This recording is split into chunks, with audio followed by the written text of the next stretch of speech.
It is Monday, June 1, and I want to start with a single sentence from Donald Trump that he posted on Truth Social this weekend. Kuwait had reported missile and drone strikes on its territory overnight. So the war that Trump started in February is spreading. And his response, "It will all work out well." That phrase is worth holding on to this week. It will all work out well while oil is at $91 a barrel, up from $70 before the war. And it will all work out well while Kuwait, a US ally, absorbed strikes from a conflict it had nothing to do with from the very start. It will all work out well while inflation is no longer just gas prices. It is now spreading through the entire supply chain. Manufacturing, transport, food processing, logistics, you name it. Everything will cost more because energy costs more. And there's no quick fix for that.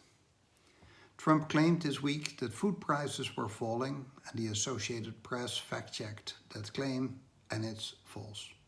Grocery prices overall are still rising, and the AP checked Trump's claim that food costs are coming down, while the overall picture does not support it.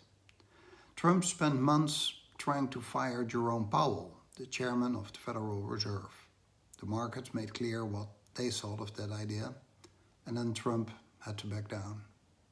Last week, Powell accepted an award, and in his speech, he described what happens when central bank independence comes under political pressure. He did not name Trump. There was no need to do that. Everybody in the room understood exactly whom he was talking about. Trump is also claiming that he's bigger than Elvis.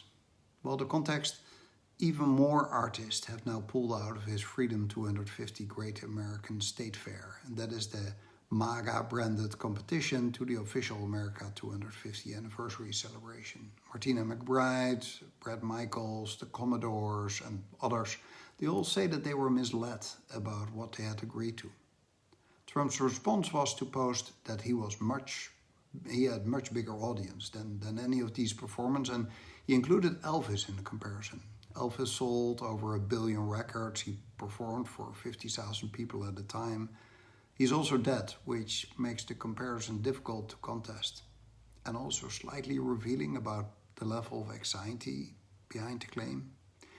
In Hungary, Peter Magyar, who defeated Viktor Orbán's party in the last month's election, is threatening legal action after Orbán's outgoing administration tried to push through legislation that would limit what the new government can do before the transition is complete. The playbook is familiar. When you lose an election, you try to make the election irrelevant. Today is June 1, which carries a particular weight in American history.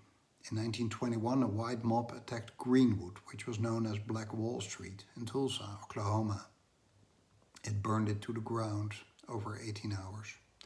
It was one of the worst acts of racial violence in American history, and it was suppressed in official records for decades.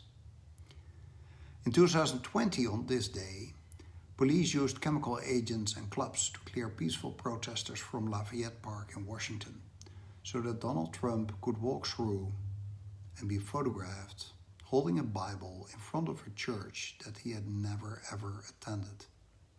He had just declared himself the president of law and order. It will all work out well. I'll be back soon.